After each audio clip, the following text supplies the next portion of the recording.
मधुबन के बाबा, मधुबन के बाबा मुरली वाले, आपका क्या कहना,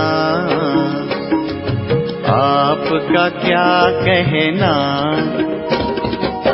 ओम शांति। आज 2 जुलाई 2024 के साकार मधुर महावाक्य हैं। आज मीठे मीठे बाप दादा बोले, मीठे बच्चे, तुम्हें यहाँ याद में रहकर पाप दग्ध करने के लिए आए हो, इसलिए बुद्धि योग निष्फल न जाए, इस बात का पूरा ध्यान रखना है। बाबा कहते, बच्चे तुम यहाँ याद में रहकर पाप दग्ध करने के लिए आए हो, इसलिए बुद्धि योग निष्फल न जाए, इस बात का पूरा ध्यान रखना है। बाबा ने आज प्रश्न पूछा है कि कौन सा सूक्ष्म विकार भी अंत में मुसीबत खड़ी कर देता है। और उत्तर में बाबा ने समझाया कि अगर सूक्ष्म में भी हवज माना लालच का विकार है, कोई चीज़ हवज के कारण इकट्ठी करके अपने पास जमा करके रख दी, तो वही अंत में मुसीबत के रूप में याद आती है। इसलिए बाबा कहते, बच्चे अपने पास कुछ भी न रखो, तुम्हें सब संकल्पों को भी समेटकर बाप की याद में रहने की टेव माना आदत डालनी है। इसलिए देही अभिमानी बनने का अभ्यास करो। ओम शांति। बच्चों को रोज रोज याद दिलाते हैं, देही अभिमानी बनो, क्योंकि बुद्धि इधर उधर जाती है।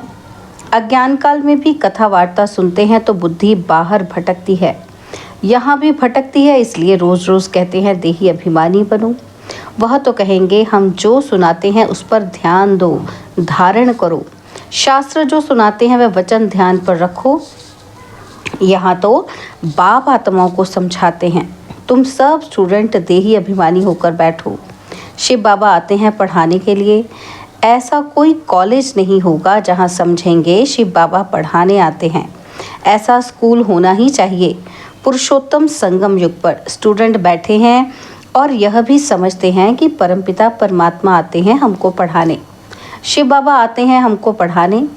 पहली पहली बात समझाते हैं कि तुमको पावन बनना है तो मामेकम याद करो, परंतु माया घड़ी घड़ी भुला देती है। इसलिए बाप खबरदार करते हैं, कोई को समझाना है तो भी पहली पहली बात समझाओ कि भगवान कौन है। भगवान जो पतित पावन दुख हरता सुख करता है वह कहाँ है। उनको याद तो सब करते हैं। जब कोई आफतें आती हैं कहते हैं हे भगवान रहम करो। किसी को बचाना होता है तो भी कहते हैं हे भगवान, ओ गॉड हमको दुख से लिबरेट करो। दुख तो सबको है, ये तो पक्का मालूम है। सत्युग को सुख धाम कहा जाता है, कलयुग को दुख धाम कहा जाता है। ये बच्चे जानते हैं, फिर भी माया भुला देती है। यह याद में बिठाने की रस्म भी ड्रामा में है, क्योंकि बहुत हैं जो सारा दिन याद नहीं करते, 1 मिनट भी याद नहीं करते हैं, फिर याद दिलाने के लिए यहाँ बिठाते हैं। याद करने की युक्ति बतलाते हैं तो पक्का हो जाए। बाप की याद से ही हमको सतो प्रधान बनना है। सतो प्रधान बनने की बाप ने फर्स्ट क्लास रियल युक्ति बताई है। पतित पावन तो एक ही है, वह आकर युक्ति बताते हैं। यहाँ तुम बच्चे शांति में तब बैठते हो जबकि बाप के साथ योग है। अगर बुद्धि का योग यहाँ वहाँ गया तो शांति में नहीं है, गोया अशांत हैं। जितना समय यहाँ वहाँ बुद्धि योग गया वह निष्फल हुआ, क्योंकि पाप तो कटते नहीं। दुनिया यह नहीं जानती कि पाप कैसे कटते हैं। ये बड़ी महीन बातें हैं। बाप ने कहा है मेरी याद में बैठो, तो जब तक याद की तार जुटी हुई है उतना समय सफलता है।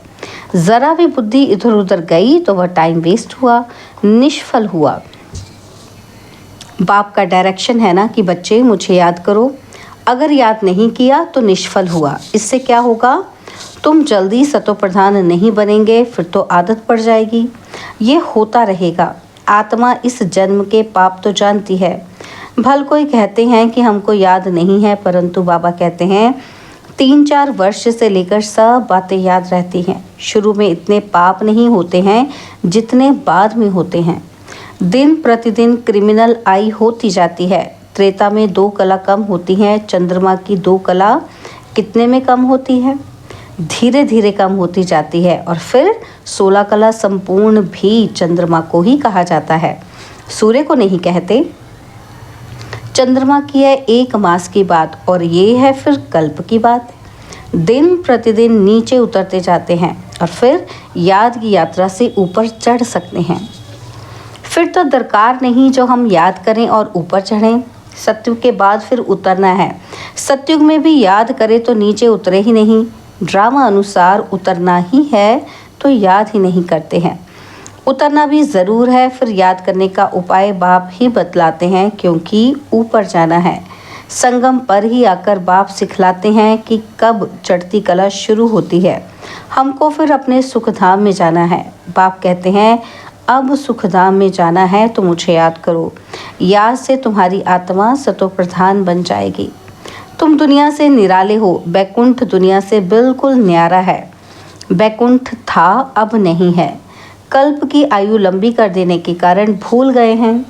अभी तुम बच्चों को तो बैकुंठ बहुत नज़दीक दिखाई देता है, बाकी थोड़ा टाइम है। याद की यात्रा में ही कमी है, इसलिए समझते हैं अभी टाइम है। याद की यात्रा जितनी होनी चाहिए उतनी नहीं है। तुम पैगाम पहुंचाते हो ड्रामा के प्लान अनुसार। कोई को पैगाम नहीं देते हैं तो गोया सर्विस नहीं करते हैं। सारी दुनिया में पैगाम तो पहुंचाना है कि बाप कहते हैं मामेकम याद करो। गीता पढ़ने वाले जानते हैं एक ही गीता शास्त्र है जिसमें यह महावाक्य है, परंतु उसमें श्री कृष्ण भगवानुवाच लिख दिया है तो याद किसको करें। भल शिव की भक्ति करते हैं, परंतु यथार्थ ज्ञान नहीं जो श्रीमत पर चले। इस समय तुमको मिलती है ईश्वरीय मत, इनके पहले थी मानव मत। दोनों में रात दिन का फर्क है। मानव मत कहती है ईश्वर सर्वव्यापी है और ईश्वर की मत कहती है नहीं। बाप कहते हैं मैं आया हूँ स्वर्ग की स्थापना करने, तो ज़रूर यह नरक है। यहाँ 5 विकार सब में प्रवेश हैं। विकारी दुनिया है तब तो मैं आता हूँ निर्विकारी बनाने के लिए। जो ईश्वर के बच्चे बने उनके पास विकार तो हो ही नहीं सकते। रावण का चित्र 10 शीश वाला दिखाते हैं। कभी कोई कह ना सके कि रावण की सृष्टि निर्विकारी है। तुम जानते हो अभी रावण राज्य है, सभी में 5 विकार हैं। सतयुग में है राम राज्य, कोई भी विकार नहीं। इस समय मनुष्य कितने दुखी हैं, शरीर को कितने दुख लगते हैं। ये है दुख धाम। सुख धाम में तो शारीरिक दुख भी नहीं होते। यहाँ तो कितनी हॉस्पिटल्स भरी हुई हैं। सबको स्वर्ग कहना भी बड़ी भूल है, तो समझकर औरों को समझाना है। वह पढ़ाई कोई को समझाने के लिए नहीं है। इम्तिहान पास किया और नौकरी पर चढ़ा। यहाँ तो तुमको सबको पैगाम देना है। सिर्फ एक बाप थोड़ी देंगे। जो बहुत होशियार हैं उनको टीचर कहा जाता है, कम होशियार हैं तो उनको स्टूडेंट कहा जाता है। तुम्हें सबको पैगाम देना है, पूछना है भगवान को जानते हो, वह तो बाप है सबका। तो मूल बात है बाप का परिचय देना, क्योंकि कोई जानते नहीं है।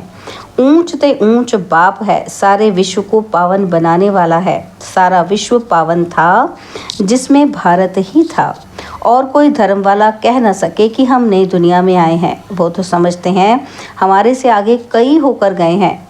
क्राइस्ट भी ज़रूर कोई में आएगा, उनके आगे ज़रूर कोई थे। बाप बैठ समझाते हैं कि मैं इस ब्रह्मा तन में प्रवेश करता हूँ। यह भी कोई मानते नहीं कि ब्रह्मा के तन में आते हैं। अरे ब्राह्मण तो चाहिए ज़रूर। ब्राह्मण कहाँ से आएंगे? ज़रूर ब्रह्मा से ही तो आएंगे ना। अच्छा, ब्रह्मा का बाप कभी सुना? वह है ग्रेट ग्रेट ग्रैंडफादर। उनका साकार फादर कोई नहीं। ब्रह्मा का साकार बाप कौन? कोई बतला न सके। ब्रह्मा तो गाया हुआ है, प्रजापिता भी है। जैसे निराकार शिव बाबा कहते हैं उनका बाप बताओ, फिर साकार प्रजापिता ब्रह्मा का बाप बताओ। शिव बाबा तो अडॉप्ट किया हुआ नहीं है, ये अडॉप्ट किया हुआ है। कहेंगे इनको शिव बाबा ने अडॉप्ट किया, विष्णु को शिव बाबा ने अडॉप्ट किया है, ऐसा नहीं कहेंगे। ये तो तुम जानते हो कि ब्रह्मा सो विष्णु बनते हैं। अडॉप्ट तो हुआ ही नहीं। शंकर के लिए भी बताया है कि उनका कोई पार्ट है नहीं।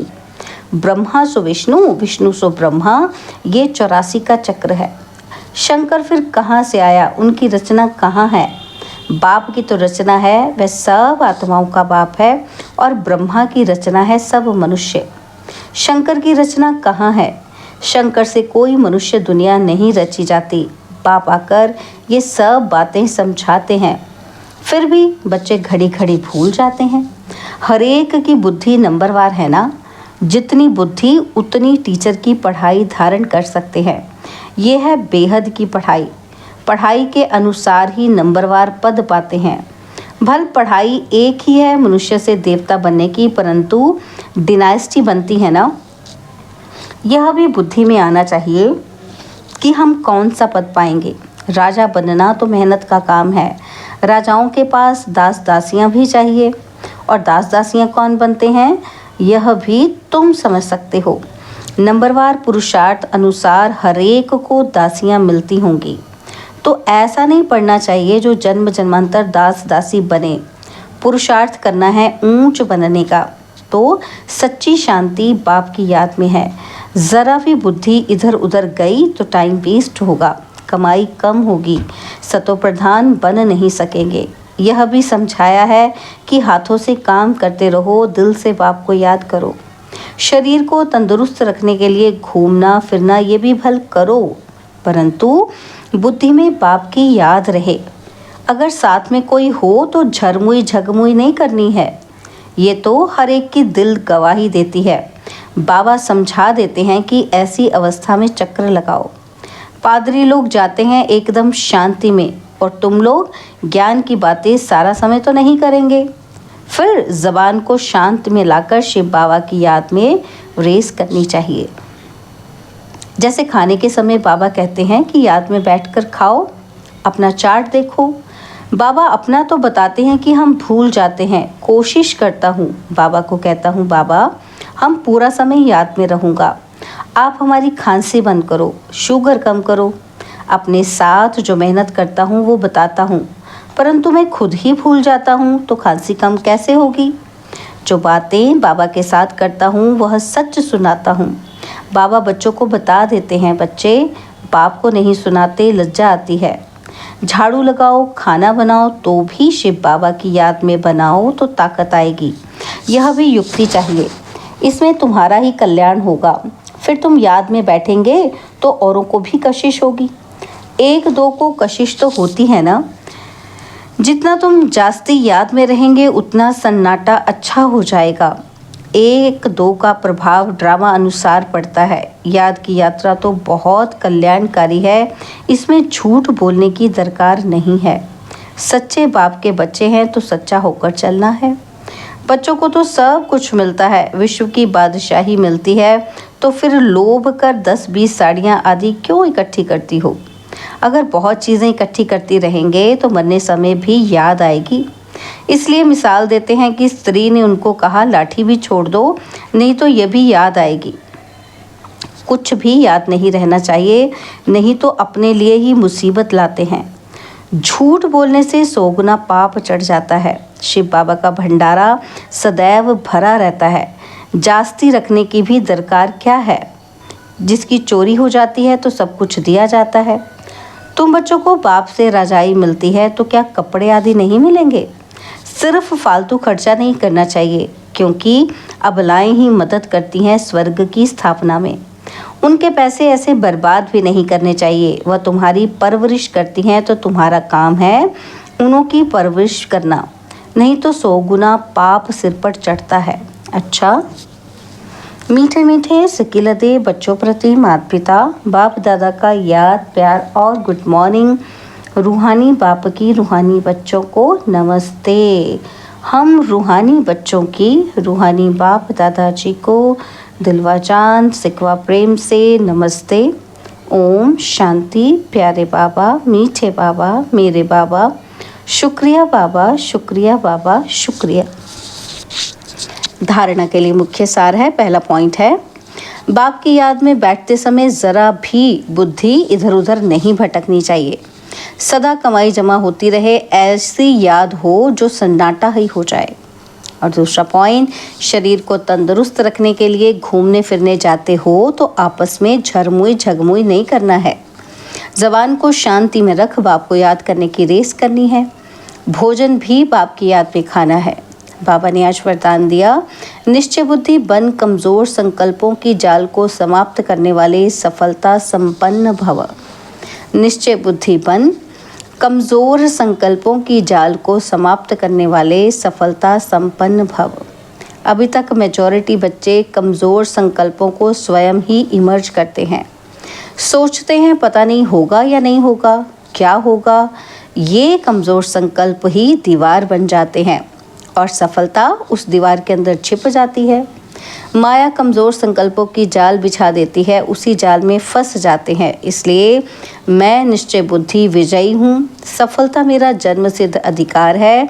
इस स्मृति से कमजोर संकल्पों को समाप्त करो। स्लोगन है, तीसरा ज्वालामुखी नेत्र खुला रहे तो माया शक्तिहीन बन जाएगी। तीसरा ज्वालामुखी नेत्र खुला रहे तो माया शक्तिहीन बन जाएगी। ओम शांति।